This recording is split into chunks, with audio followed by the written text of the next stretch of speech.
Un saludo muy, pero muy especial para todos los hermanos y hermanas esparcidos por todo el continente. Y por qué no decir por el mundo. Le saluda a su hermano en la fe, Hugo Tapiola, aquí desde Paraguay para todo el continente, para todos los hispanoparlantes, no solamente los que viven en nuestro continente, sur, centro y norte del continente americano, sino también a los hispanos que están en otros continentes. Un saludo muy, pero muy especial para todos aquellos que se unen con nosotros a esta programación. Somos el ministerio, una voz que clama en el desierto. De esa manera nos pueden encontrar en las redes sociales. Si nos buscan con el buscador de Google, pueden poner ministerio, punto, una voz que clama en el desierto y automáticamente les va a conducir a nuestro gigantesco y enorme buffet. Es canal, pero también es buffet, porque tenemos más de 170 menú, más de 170 con el tema de hoy. Estamos sumando 177 temas de carácter 100% espiritual, con temas que nunca, pero nunca van a escuchar desde los púlpitos de las iglesias. Oh, mis amados, qué privilegio ser una atalaya en los muros de Sion. Cuán agradecido se siente mi corazón porque el Señor me ha llamado para ser un atalaya, un centinela, como dice el profeta Ezequiel. Oh, mis amados, queremos enviarles un saludo a la última persona que se suscribió a nuestro canal. Un saludo también para aquellos que nos escuchan, pero no se hacen sentir. Sabemos que hay hermanos que nos siguen en silencio. No se comunican, pero están allí. Un saludo también para ellos. Y estamos felices porque hoy vamos a continuar con la serie que comenzamos la semana pasada. La serie que lo pusimos como título: Tres maneras de llegar al cielo, parte 2. Esa es la serie que nos toca en esta ocasión. Pero vamos a pedirle permiso al Dios del cielo para abrir su palabra. Y la mejor manera de pedirle permiso es doblando nuestras rodillas para que Él nos pueda habilitar de tal manera que podamos colocarnos nuestro equipo de buceo y zambullir en aguas profundas. Alabado sea el nombre glorioso de nuestro gran Dios y Salvador Jesucristo. El apóstol Pablo, cuando le escribe a los corintios, les dice así: pero tenemos este tesoro en vasos de barro, para que la excelencia del poder sea de Dios y no de nosotros. Oh, mis amados, hoy vamos a extraer una porción más de ese enorme tesoro que es la palabra autorizada y maravillosa de nuestro Dios. Muy bien, vamos entonces a postrarnos, vamos a orar para comenzar nuestra programación. Vamos a pedirle al Dios del cielo que nos alumbre por medio de su Santo Espíritu. Oremos. Amante Dios y Padre que estás en el cielo, una vez más nos acercamos a ti para darte gracias. Muchísimas gracias por todas las bendiciones que en tu gran amor nos regalas. Gracias, oh Dios, por las oportunidades que tenemos de acercarnos a ti. Gracias porque eres un Dios maravilloso. Gracias por tu palabra. Gracias por tus promesas. Gracias por todo lo que estás dispuesto a hacer por nosotros. Gracias porque un día nos llamaste para que podamos ser tus atalayas, tus mensajeros y tus embajadores.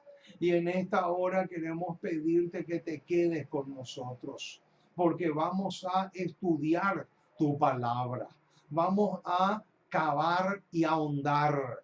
Vamos a nadar en aguas profundas.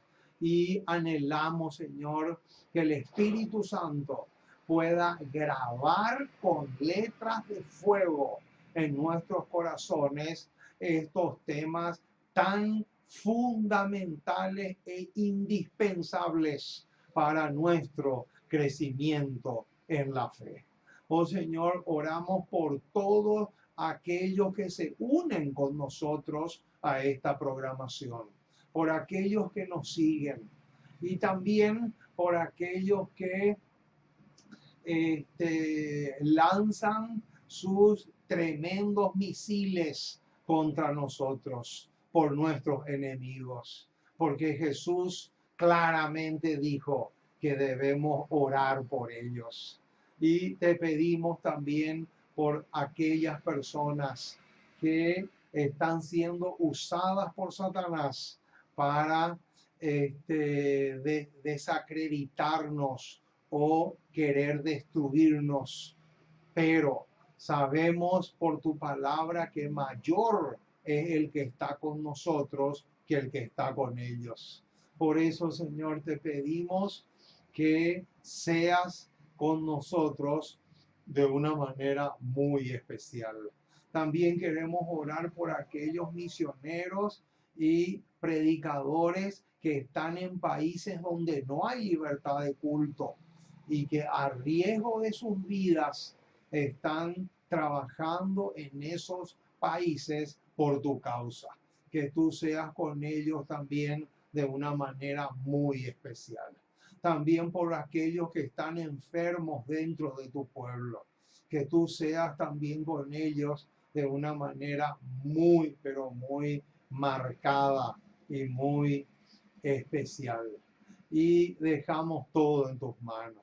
Quédate con nosotros, que podamos gozarnos en el estudio de tu palabra, que pueda realmente ser una delicia el recrearnos con estos mensajes tan nutritivos, de tal manera que podamos crecer y obtener esa musculatura espiritual que nos va a ayudar para hacer frente a los últimos momentos que vamos a tener que enfrentar como prueba en este mundo. Oh Señor, acelera los trámites para que muy pronto pueda desatarse en este mundo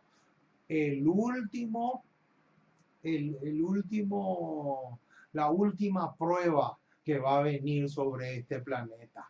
De tal manera que podamos realmente entrar en la recta final y podamos verle a Cristo viniendo en gloria. Oh Señor, dejamos todo en tus manos. Acompáñanos, fortalécenos, anímanos y estimúlanos a seguir adelante. Porque te pedimos todo en el precioso y maravilloso nombre de Jesús. Amén y amén. Muy bien, mis amados, estamos listos entonces para dar el tema de esta ocasión. Como ya dijimos, mirando acá en la pizarra, tenemos la parte 2, que justamente va a ser el desarrollo del tema de esta noche. 3 maneras de llegar al cielo. Este título está sacado de Juan capítulo 14, versículo 6. La semana pasada estudiamos la parte número 1. La semana pasada estudiamos con lujo, pero con lujo de detalles, qué había en la mente de Jesús cuando dijo, yo soy el camino. Y fue un tema precioso. Realmente nos gozamos y mucho presentando ese tema.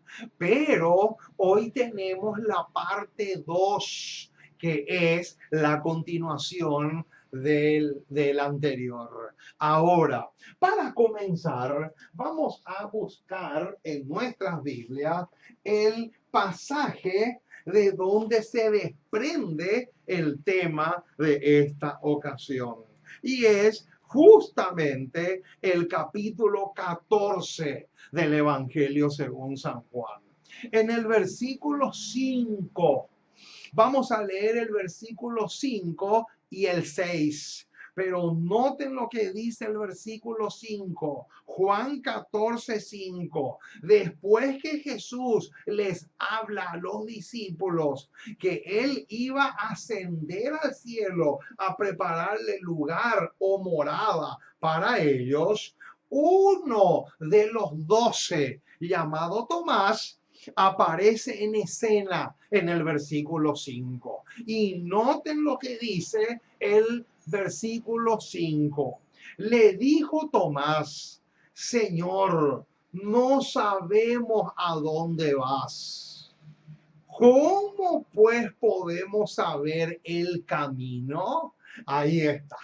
Noten, hermanos, es a raíz de esta pregunta que Tomás le lanza al Galileo, es a raíz de esta pregunta o esta inquietud o esta preocupación que Tomás tenía, es que Jesús habla en el versículo 6 y dice así, Jesús le dijo, yo soy el camino y la verdad y la vida.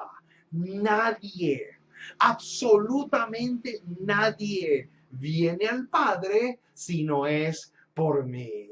Qué hermosura de hermosura tenemos acá. Qué pasaje más precioso. Aquí están las 3 maneras de llegar al cielo. La semana pasada vimos una ruta. Hoy vamos a ver la segunda ruta. Y la segunda ruta tiene un letrero, tiene un espectacular letrero, y en el letrero aparece esta palabra. Aquí está. Yo soy la verdad. Esta es la palabrita clave con la que hoy vamos a trabajar y vamos a sacarle el jugo a esta palabra. ¿Por qué? Porque el maestro se presentó no solamente como el camino, sino también como la verdad. Ahora, todas las preguntas que vamos a responder hoy va a girar en torno a esta palabrita tan pero tan clave. Encima de esta palabra, a los costados del lugar donde uno lo mire, sobre esta palabra cabalga una crucial pero trascendental verdad, valga la redundancia, para nosotros. Por lo tanto, vamos a estudiar con mucho, pero con mucho detenimiento esta declaración tan maravillosa dicha por el Rabí de Galilea. Alabado sea su maravilloso nombre. Muy bien, vamos entonces a comenzar de lleno este tema. La primera pregunta que surge es la siguiente. ¿Cuántas definiciones de verdad hay en la Biblia? Esa es una pregunta clave, mis amados. ¿Cuántas definiciones de verdad hay en la Biblia? Anoten eso porque es crucial. Pero antes de ver eso,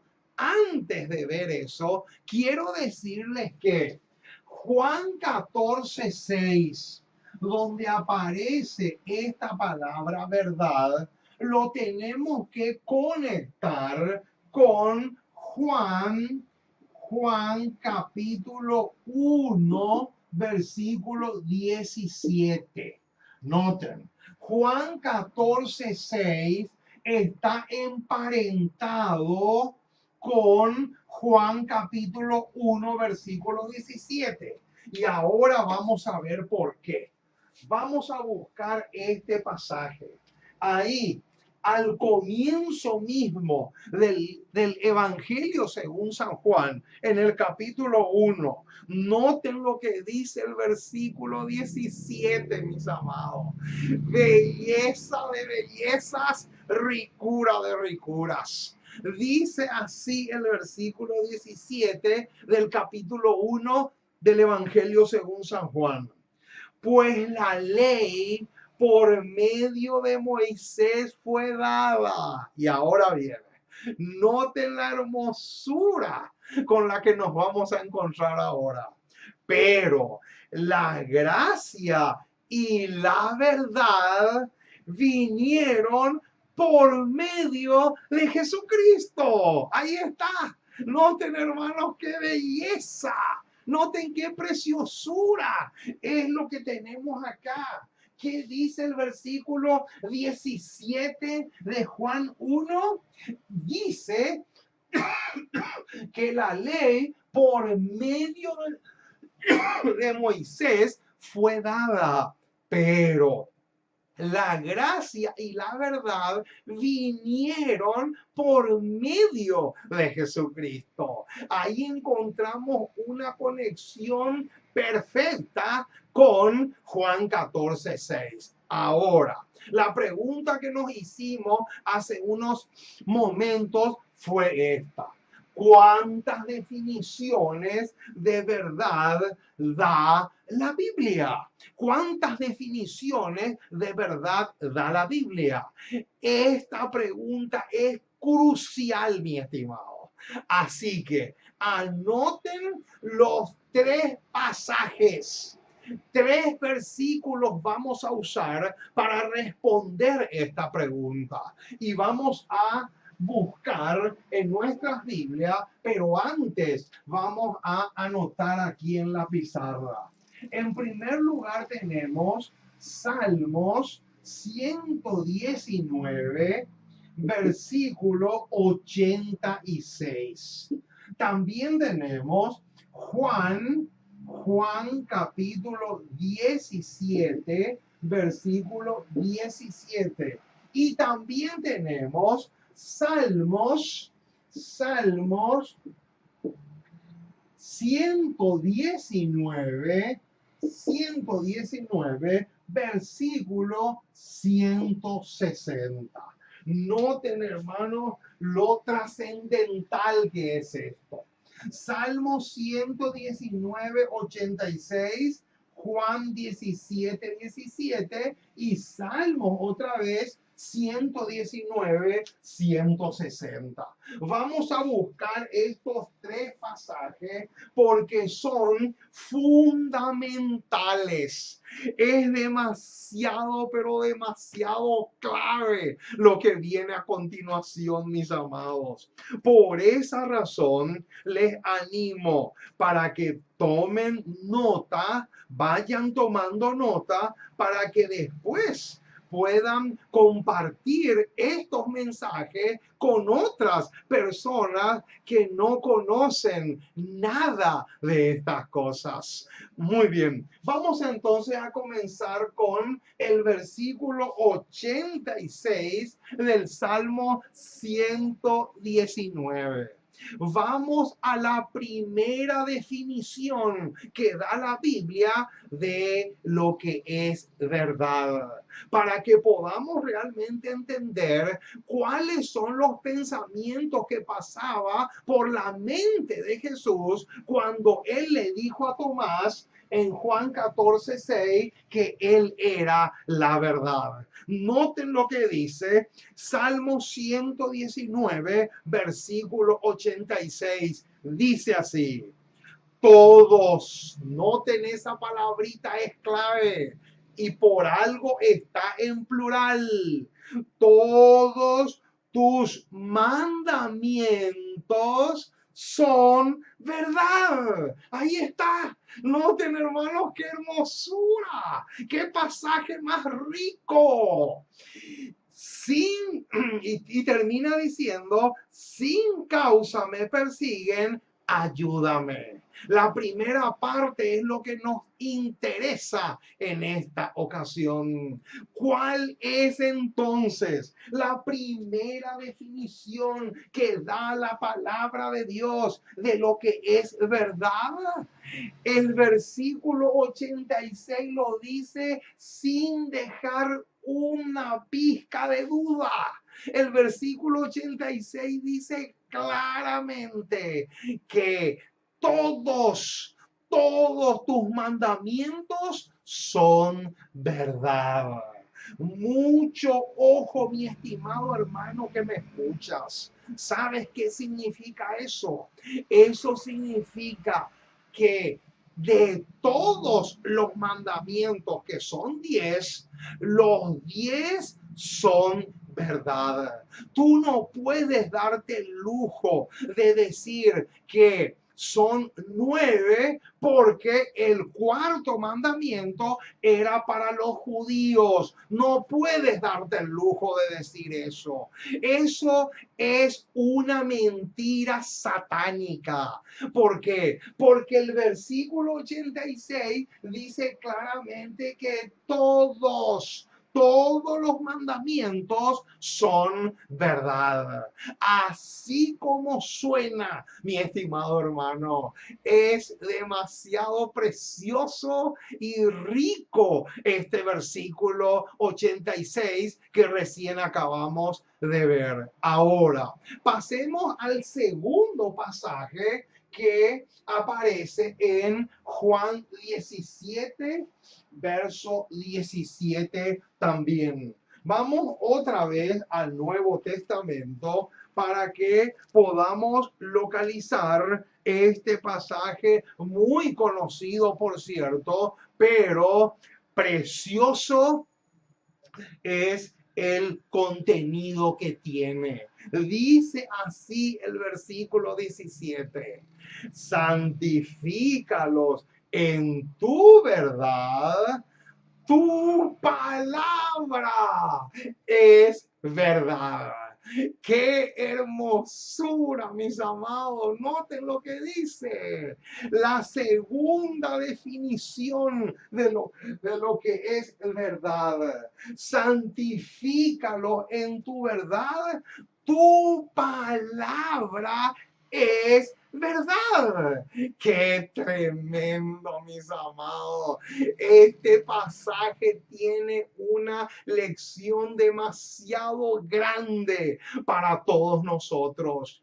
Quiere decir que sola, única y exclusivamente la palabra de Dios es verdad. Por eso es que nosotros no podemos ni debemos aceptar la tradición como la voz de Dios. ¿Por qué? Porque la Biblia dice que sola, única y exclusivamente la palabra es la verdad. Por eso es que nosotros no podemos aceptar las opiniones de los dirigentes de iglesia como la voz de Dios. ¿Por qué? Porque sola, única y exclusivamente la palabra de Dios es la única y perfecta verdad.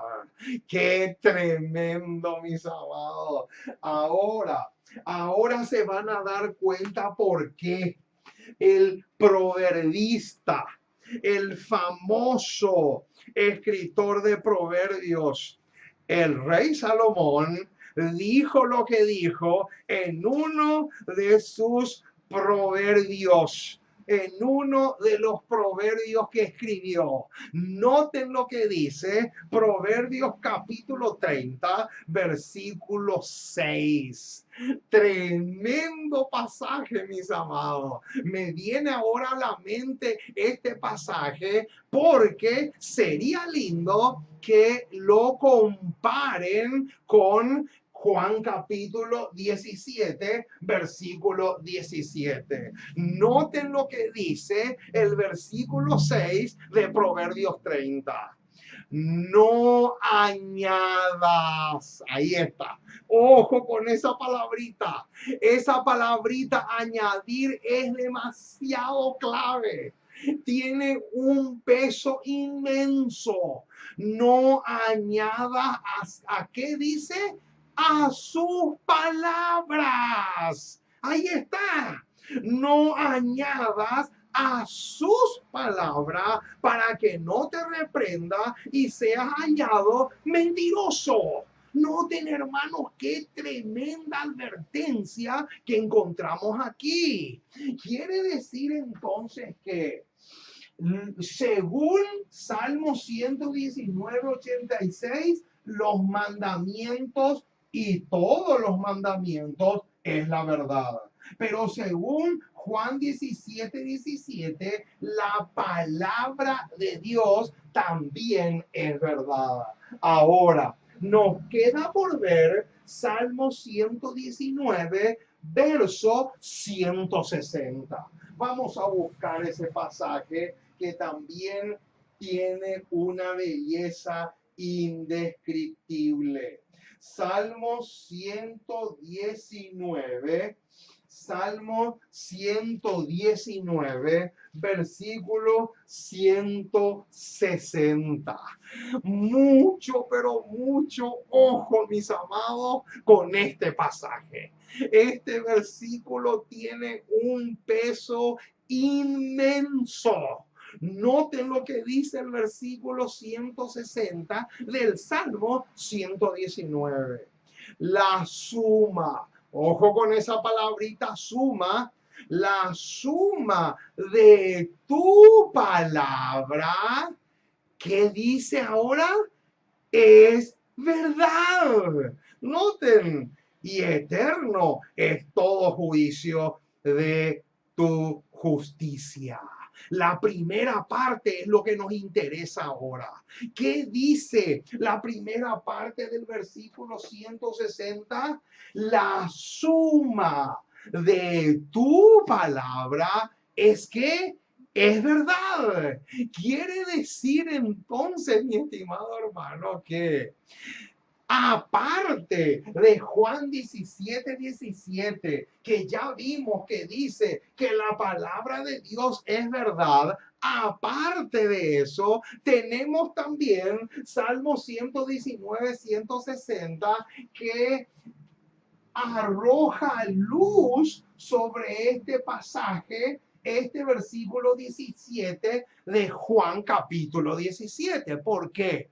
Porque en el versículo 160 del Salmo 119 nos dice que la suma de tu palabra es verdad. Quiere decir, dicho de otra forma, mi estimado, escúchame bien lo que te voy a decir. Todo, pero todo lo que Dios dice en su palabra es verdad. Por lo tanto, estamos obligados, estamos súper, pero supremamente obligados a aceptarlo como verdad. ¿Y saben por qué les digo eso? Porque hay muchos cristianos, hay muchos adventistas del séptimo día que aceptan ciertas cosas, pero otras cosas que no les conviene lo rechazan. Y ahí, al tener esa actitud, estamos echando por tierra el versículo 160 o el principio que emana de este versículo 160 del Salmo 119. Porque, hermano, es todo o nada. Yo no puedo aceptar solamente algunas cosas y otras cosas porque no me conviene o porque toca algún ídolo acariciado mío, yo lo desecho. Por ejemplo, hay adventistas del séptimo día que defienden a capa y espada el sábado. Hay adventistas que defienden a muerte el tema del estado de los muertos. Incluso se burlan de aquellos evangélicos porque enseñan mal ese tema. Sin embargo, por otro lado, rechazan la reforma pro salud. Y en el caso de las damas es peor aún. ¿Saben por qué? Porque las damas rechazan el tema de la reforma en la indumentaria. Y ahí caemos en una contradicción que realmente es terrible. ¿Por qué? Porque el versículo 160 del Salmo 119 dice claramente que la suma de tu palabra es la verdad. Por lo tanto, yo no puedo darme el lujo de aceptar algunas verdades y otras rechazarlas o ser indiferente. Oh, mis amados, es demasiado tremendo lo que estamos diciendo, pero es la pura y perfecta realidad. Ahora, otro detalle interesante que tenemos que considerar es el siguiente. ¿Cuál es el sueño del Espíritu Santo para con todas las personas? Esta es una pregunta que tiene mucho, pero mucho que ver con este tema que estamos estudiando. Vamos a buscar Juan capítulo 16, versículo 13. Vamos a responder esa pregunta por medio de este pasaje. Juan capítulo 16, versículo 13. Aquí está el sueño que el Espíritu Santo tiene para con todas las personas. Dice así el versículo 13. Noten. Pero cuando venga el Espíritu de verdad, y noten ahora la belleza de detalles que aparece. Noten, pero cuando venga el Espíritu de verdad, ¿qué sigue diciendo? Él os guiará a toda la verdad. Ahí está. Noten, hermano, ¿cuál es el sueño?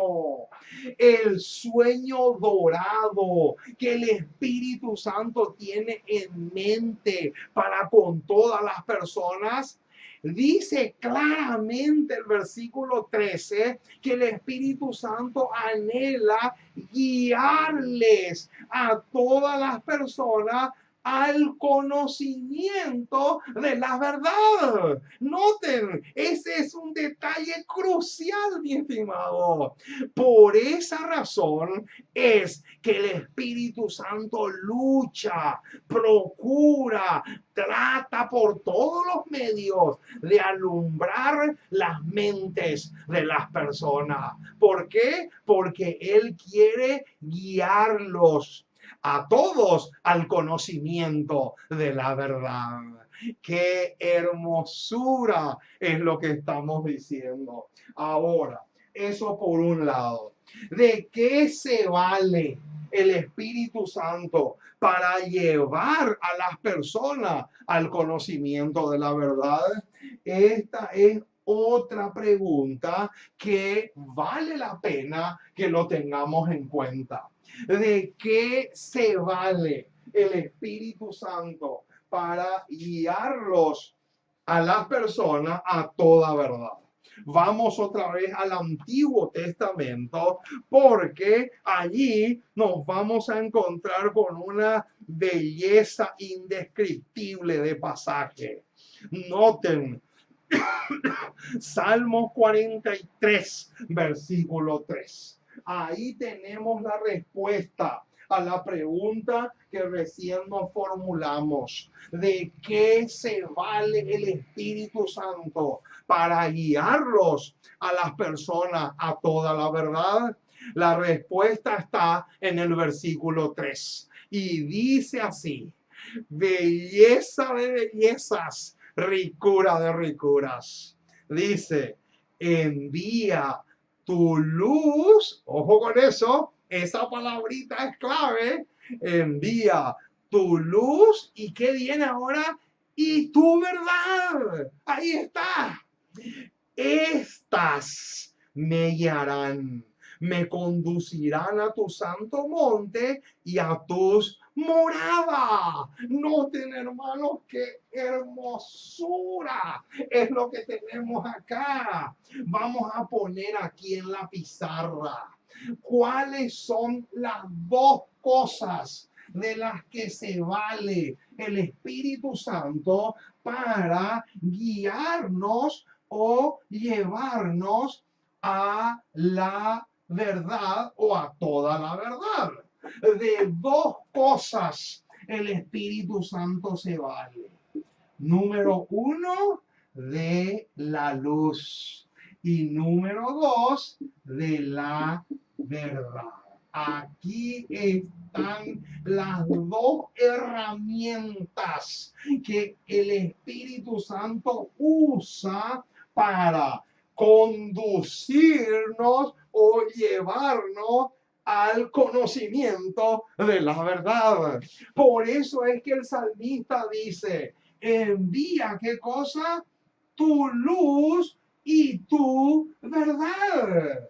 Estas me guiarán, me conducirán a tu santo monte y a tus moradas. O sea, en otras palabras, me conducirán al cielo o a la vida eterna. Oh, mis amados, escúchame bien lo que te voy a decir. Todo lo que hay en las Sagradas Escrituras y todo lo que tenemos en el don profético es esto. Vean aquí, noten, hermanos, esta palabrita es clave. Todo lo que nosotros tenemos en la Biblia y en el don profético es lo mismo que la luz del cielo. Por lo tanto, cualquier luz que yo lo desprecie o sea indiferente, automáticamente me está descalificando para que pueda llegar al conocimiento pleno de la verdad. Así como suena, mi estimado hermano. Qué hermosura lo que estamos diciendo. Ahora, otra cosa más que tenemos que tener en cuenta es el siguiente. ¿Con qué se corrige el pecado? Qué linda pregunta. ¿Con qué se corrige el pecado? Vamos a buscar. Proverbios capítulo 16. Proverbios 16, 6. Anoten este pasaje. Proverbios 16, verso 6. La respuesta a esta pregunta, ¿con qué se corrige el pecado? Encontramos en el versículo 6 del capítulo 16 de Proverbios. Y dice así la declaración inspirada: con misericordia y verdad, ahí está, noten, se corrige el pecado. Ahí está, noten. Y con el temor de Jehová, los hombres se apartan del mal. Entonces, ¿cómo se corrige el pecado? El pecado se corrige con esta herramienta, con la verdad. Ahora, escúchame bien, mi estimado, lo que te voy a decir. Una cosa es corregir el pecado con la verdad. Y otra cosa muy distinta es criticarle a una persona X. ¿Saben por qué les digo eso? Porque la mayoría de las personas tienen la cabeza completamente al revés. ¿Y saben por qué? Porque a los que queremos corregir la verdad, a los que queremos corregir el pecado con la verdad, se nos trata de criticones. Y ese es el pensamiento de Satanás. Satanás es lo que les coloca ese pensamiento en las mentes de las personas, porque son dos cosas distintas. No puede ser que yo use la verdad para corregir el pecado y me traten de criticón o me digan que estoy en contra de la organización o de la iglesia. No puede ser, mi estimado. Son dos cosas totalmente distintas. Son dos cosas totalmente diferentes. Porque cuando yo uso un escrito está para corregir el pecado, estoy utilizando el medio que el Espíritu Santo usa para llevarle a una persona al conocimiento de la verdad. Entonces, eso no es criticar, mi estimado hermano. Son dos cosas totalmente distintas. Eso vale la pena que lo tengamos en cuenta. Ahora, otro detalle interesante. Según Isaías, según el profeta Isaías, ¿cuál es una característica fundamental que podemos, que necesitamos poseer para llegar al cielo? Vamos a buscar este pasaje. Isaías capítulo 26, versículo 2. Qué hermosura, hermano. Noten con qué versículo nos vamos a encontrar. Isaías capítulo 26, versículo 2. Preciosura de preciosura, belleza de belleza. Dice así el versículo 2. Abrid las puertas. Cuando dice abrir las puertas, se está refiriendo a darle la bienvenida a los redimidos en el cielo. Y ahora va a decir cuáles son las características que tienen esos redimidos. Abrid las puertas y entrará la gente justa. Y ahora viene el detalle que no se nos tiene que escapar ni por desgracia. ¿Cómo termina el versículo 2? ¿Cómo dice? Guardadora de verdades. Ahí está. Noten, hermanos, qué belleza. Qué precioso versículo. Díganme si Isaías 26:2 no está emparentado también con Juan 14:6. Claro que sí, porque ahí la palabra aparece en plural, verdades.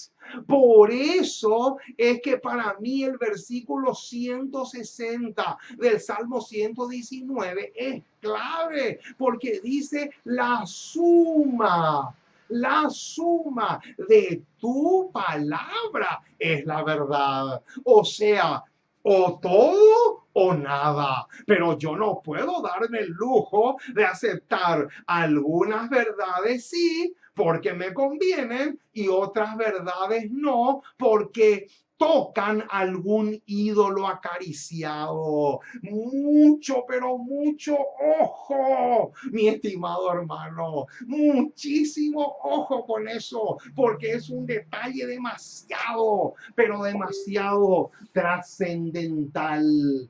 Así como suena, mi estimado hermano.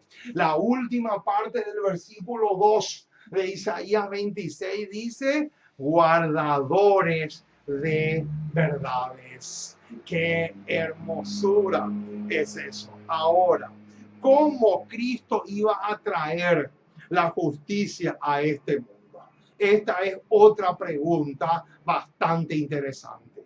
Y la respuesta la encontramos en Isaías 42, Isaías 42, versículo 3. Vamos a Isaías capítulo 42, verso 3. Noten lo que dice.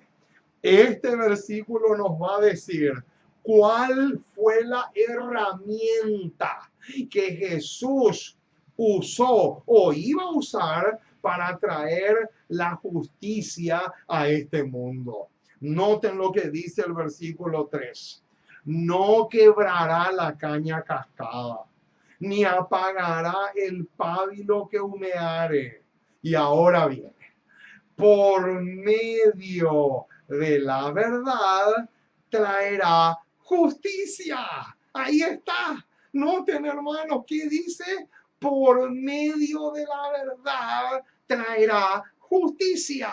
Quiere decir entonces, dicho de otra forma, que Cristo no podía implantar la justicia en este mundo si no traía la verdad. Por eso es que uno de los pasajes que leímos al comienzo de Juan 1:17 decía claramente que la ley por medio de Moisés fue dada, pero la gracia y la verdad vinieron por medio de Jesucristo. Quiere decir entonces que tú no puedes divorciar la verdad de la justicia. Mucho ojo con ese detalle. Ahora, otro punto que vamos a considerar es el siguiente. ¿Cuál es uno de los privilegios de conocer la verdad? Qué linda pregunta. Vamos a buscar Juan capítulo 8. Juan capítulo 8. ¿Cuál es uno de los privilegios de conocer la verdad? Juan capítulo 8, versículos 31 y 32. Ahí está la respuesta a la pregunta. Dice así: dijo entonces Jesús a los judíos que habían creído en él: si vosotros permaneciereis en mi palabra, seréis verdaderamente mis discípulos. Y ahora viene el verso 32. Y conoceréis la verdad, y la verdad os hará libres. Ahí está. Noten, mis amados, qué hermosura. ¿Cuál es entonces el privilegio que conseguimos gracias a conocer la verdad, el privilegio que conseguimos es ser libres, la libertad. ¿Pero la libertad de qué? La libertad del pecado. ¡Qué tremendo, mis amados! ¿Y saben a qué versículo nos lleva esto? Esto nos lleva a un pasaje que escribió el apóstol Pedro en segunda de Pedro capítulo 2 versículo 19. Qué tremendo pasaje. Dice: les prometen libertad y son ellos mismos esclavos de corrupción. Y ahora viene la bomba. Noten, hermano, es tremendo lo que viene a continuación. Porque el que es vencido por alguno es hecho esclavo del que lo venció. Ahí está. Qué tremendo, mis amados. Quiere decir que cuando nosotros estábamos en el mundo, esclavos del pecado, éramos esclavos de Satanás y del pecado. Pero cuando Cristo viene y el Espíritu Santo nos guía al conocimiento de la verdad nos hace libres. ¿De qué? De las cadenas del error, de las cadenas del engaño, de las cadenas de la mentira, de las cadenas de la estafa, de las cadenas de todo, de todas las vertientes o ramificaciones que tenga el pecado. Alabado sea el nombre maravilloso de nuestro gran Dios y Salvador Jesucristo. Ahora, otro detalle más que vale la pena recalcar es el siguiente.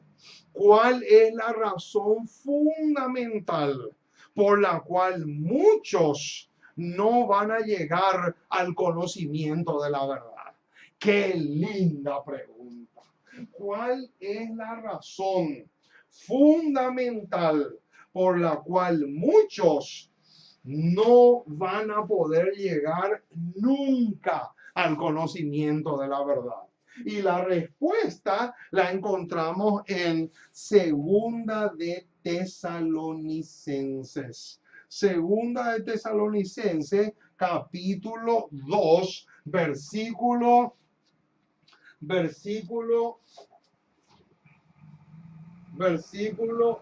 Segunda de Tesalonicenses, capítulo 2, versículo 10, dice así: y con todo engaño de iniquidad para los que se pierden. Y ahora viene, es clave el detalle que viene ahora. Por cuanto no recibieron, ¿qué dice? El amor de la verdad para ser salvos. Ahí está. Acá tenemos la respuesta a la pregunta, mis amados. ¿Por qué miles y millones de personas nunca, pero nunca van a llegar al conocimiento de la verdad? El registro bíblico lo dice clarísimo. Por cuanto no recibieron el amor de la verdad para ser salvos. Esa es la razón fundamental por la cual millones y millones se van a perder.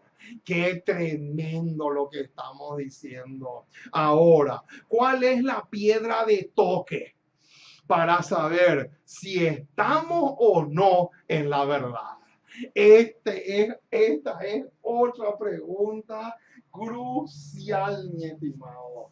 Primera de Juan capítulo 2, versículo 4 nos da la respuesta. Vamos a buscar ese pasaje. ¿Cuál es la piedra de toque de toda profesión de fe? Para que podamos realmente saber si estamos o no en la verdad. Primera de Juan, capítulo 2, versículo 4, tiene la respuesta. Dice así, el que dice, yo le conozco, ahí está. El que dice, yo le conozco y no guarda sus mandamientos, el tal es mentiroso. Y como fruto, ¿qué dice que sucede? No solamente dice que es mentiroso, termina diciendo el versículo, y la verdad no está en él. Noten, hermanos, qué clarísimo que es. Más claro, imposible. Ahora, ¿qué otro detalle tenemos? ¿Por qué millones de personas no van a querer aceptar ni entender la verdad? Noten, segunda de Timoteo capítulo 4, versículos 3 y 4. Aquí tenemos otro pasaje tremendo, mis amigos. Vamos a la carta del apóstol Pablo a Timoteo. Vamos a buscar este pasaje porque es demasiado clave. Segunda de Timoteo, capítulo 4, versículos 3 y 4. Aquí vamos a encontrar otra razón fundamental por la cual millones y trillones de personas nunca van a poder ser guiadas por el Espíritu Santo para llegar al conocimiento de la verdad. Dice así el versículo 3 y luego leemos el 4 también. Porque vendrá tiempo cuando no sufrirán la sana doctrina, sino que teniendo comezón de oír, se amontonarán maestros conforme a sus propias concupiscencias. Y ahora viene el bombazo. En el versículo 4, noten lo que dice ese pasaje. Y apartarán de la verdad el oído y se volverán a las fábulas. Ahí está. Noten, hermano, cuál es otra de las razones por las cuales miles y millones de personas nunca, pero nunca van a llegar al conocimiento de la verdad. Dice el versículo 3 que tienen comezón de oír. En otras palabras, ellos quieren oír solamente lo que le conviene, solamente eso. No, nada de señalar pecados, nada de condenar pecados, nada de ser muy directo. No, eso no. Solamente lo que a nosotros nos gusta escuchar. Pero como si fuera poco, el versículo 4 agrega otro detalle más y dice que van a apartar la verdad y se van a predicar fábulas. Eso es lo terrible y tremendo. Y ahí es donde se desmorona todo. ¿Por qué? Porque las fábulas son mentiras fabricadas por su majestad satánica. Qué tremendo lo que estamos diciendo, mis amados. Ahora, otro detalle más. ¿De qué poder se valió Satanás para echar por tierra la verdad? Esta es otra pregunta interesante. ¿Saben ustedes que en el Antiguo Testamento se nos habla de un poder fabricado por su majestad satánica que se llama el cuerno pequeño? Y es justamente el profeta Daniel el que nos habla de dicho poder. Y si ustedes buscan conmigo en Daniel capítulo 8, Ahí vamos a encontrar un pasaje tremendo. Daniel capítulo 8, versículo 12.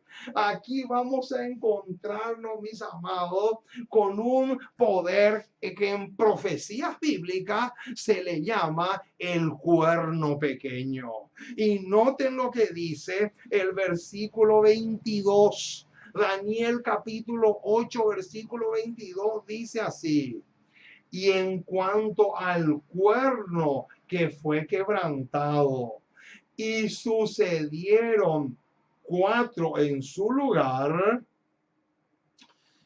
A ver, no es el 22. No, es el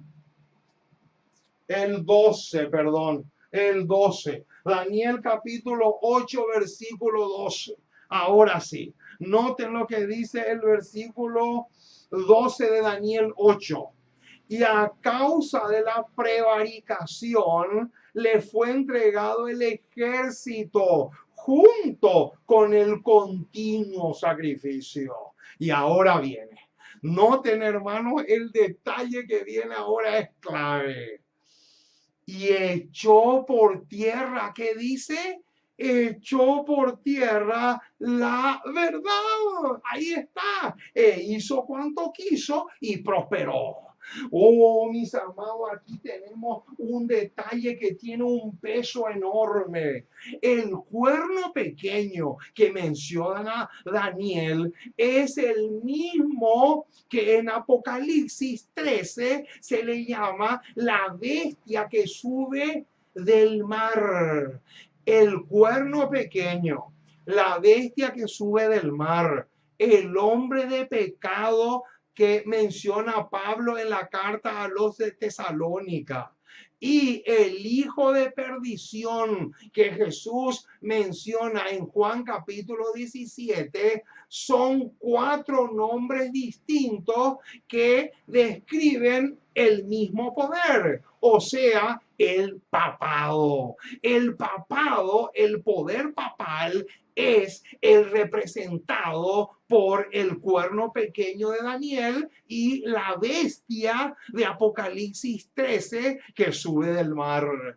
Es el papado el que echó por tierra la verdad e hizo cuanto quiso y prosperó. Oh, mis amados, por esa razón es que en el libro de Daniel aparece también una profecía llamada la profecía de las 2300 tardes y mañanas. Y esa profecía terminó en el año de 1844.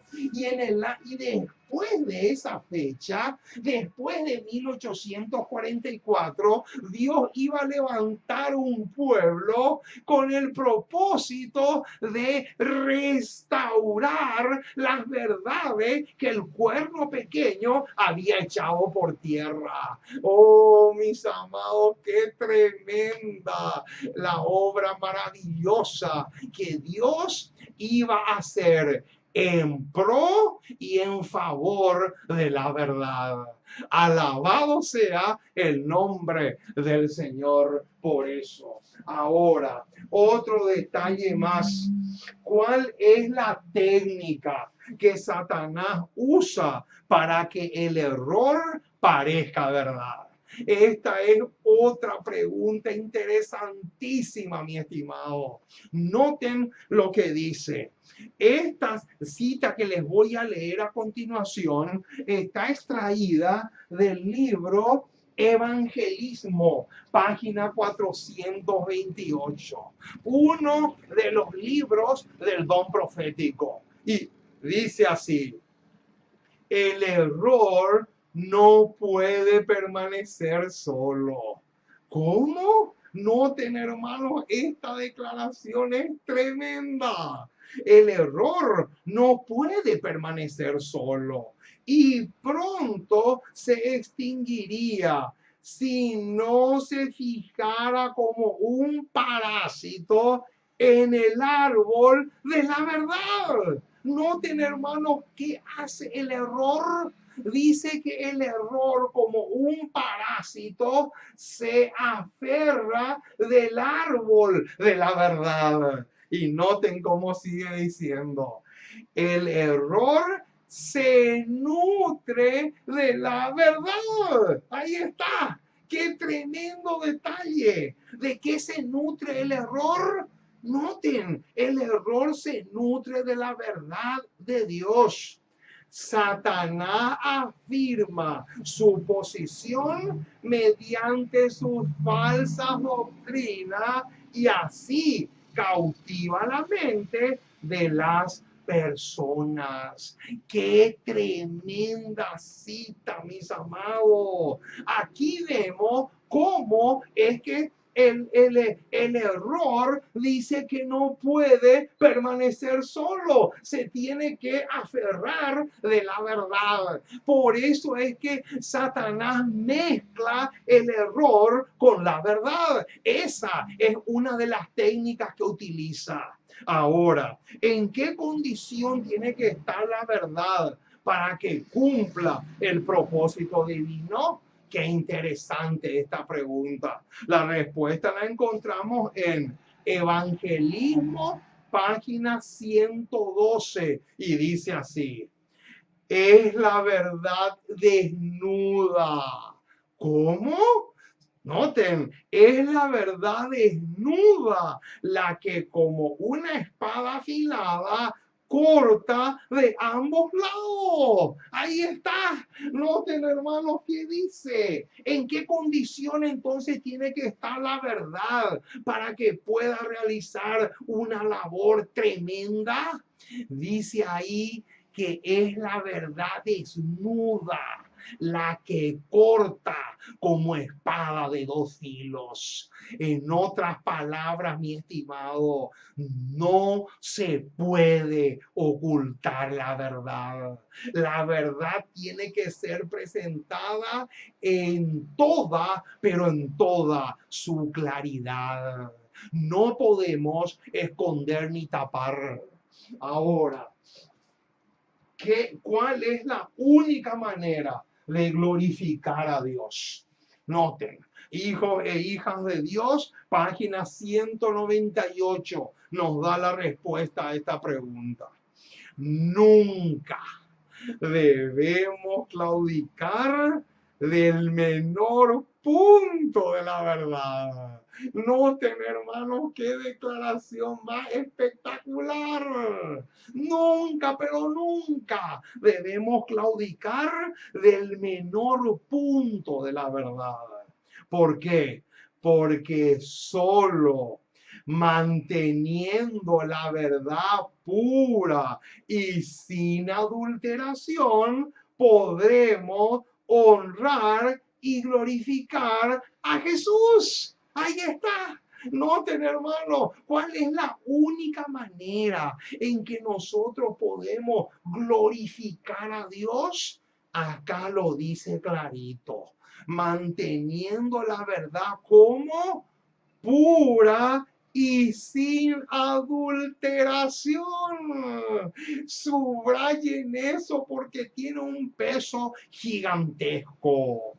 Ahora, ¿qué va a suceder con aquellos que prediquen la verdad claramente y sin rodeos? La respuesta la encontramos en Gálatas 4:16. Y Gálatas 4:16 es un pasaje tremendo del apóstol Pablo. Y dice así: me he hecho pues vuestro enemigo por deciros la verdad. Noten, hermano, el bombazo que se viene a continuación. Cristo triunfante, página 363. Muchos, ¿cuántos? Muchos, cuando son reprobados por el Espíritu de Dios por medio de sus agentes, rehúsan recibir la corrección. Ahí está.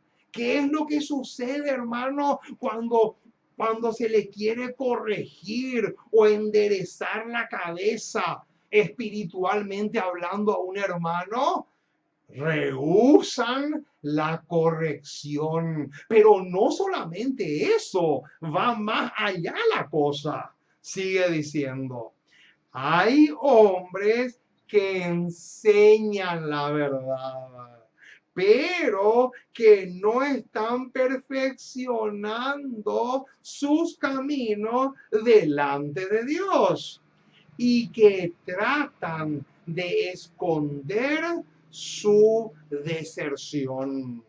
No ven la necesidad de reformarse. Y acá viene la bomba. Escuchen, hermano, el detalle que viene a continuación y díganme si no cuadra perfectamente con Gálatas 4:16. Y odian al que los reprueba. Ahí está el detalle.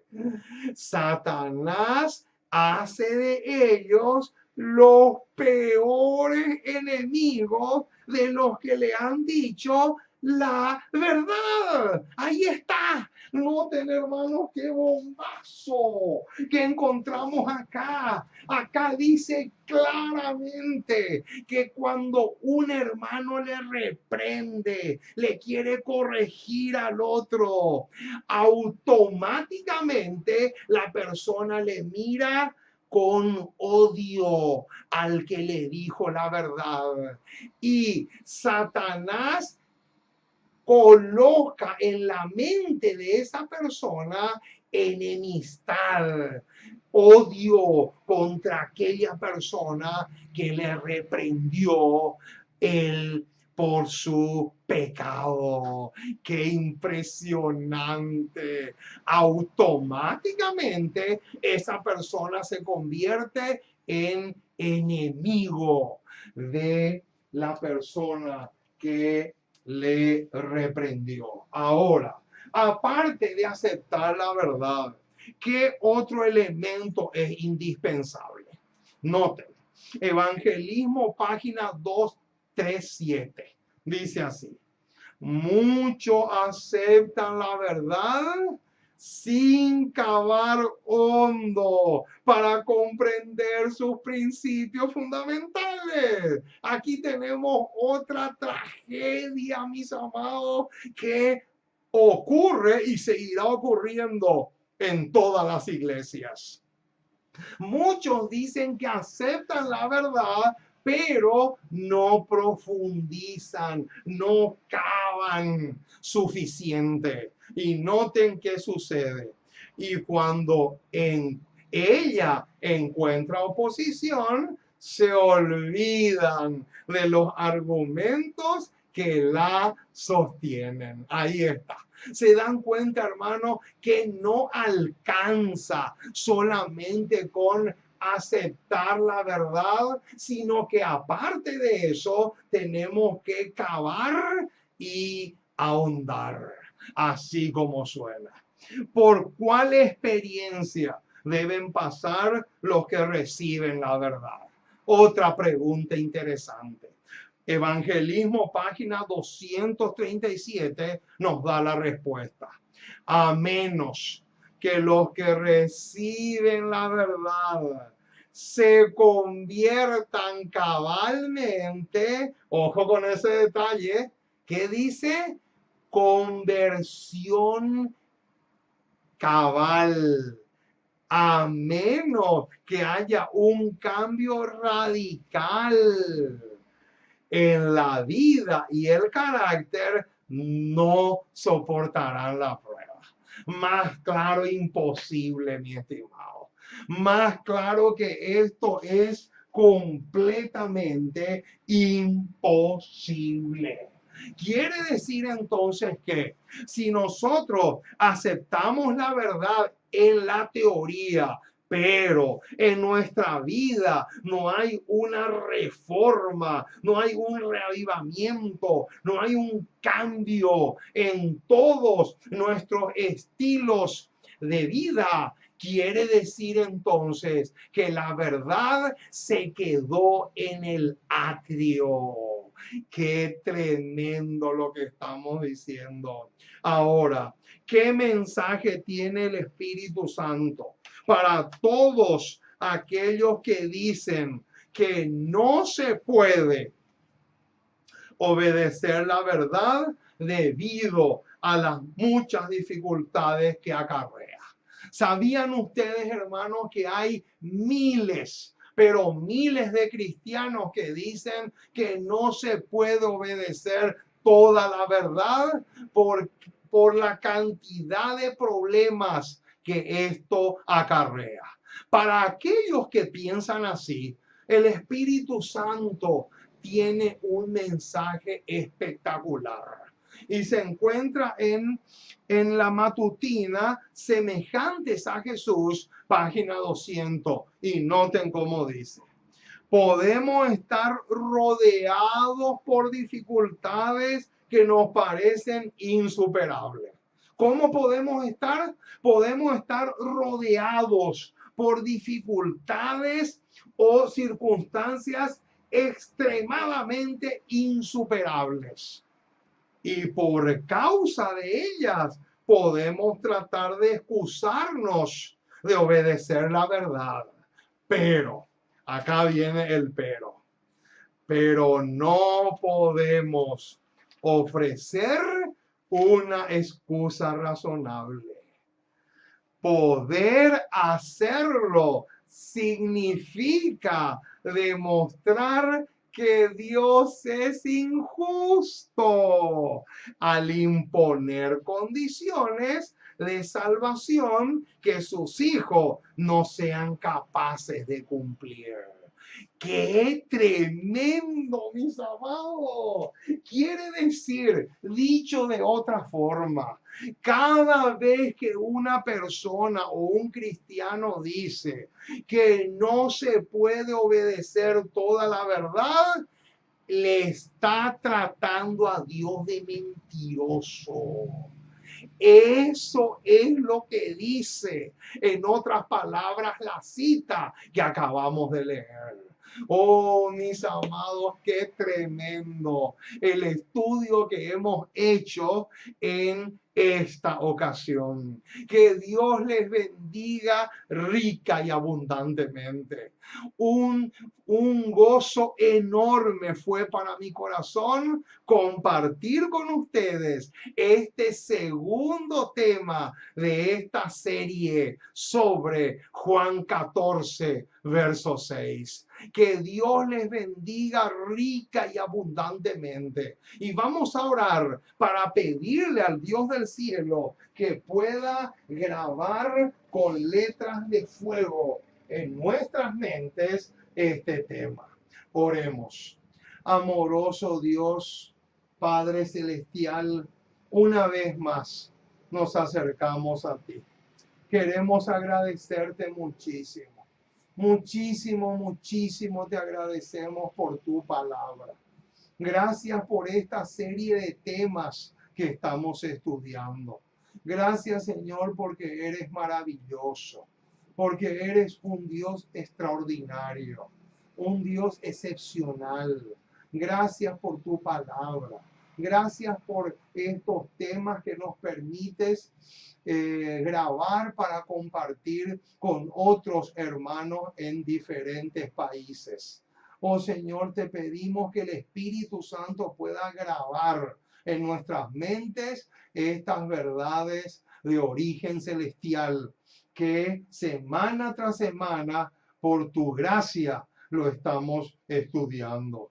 Quédate con nosotros, acompañándonos, fortaleciéndonos, animándonos y nutriéndonos espiritualmente hablando.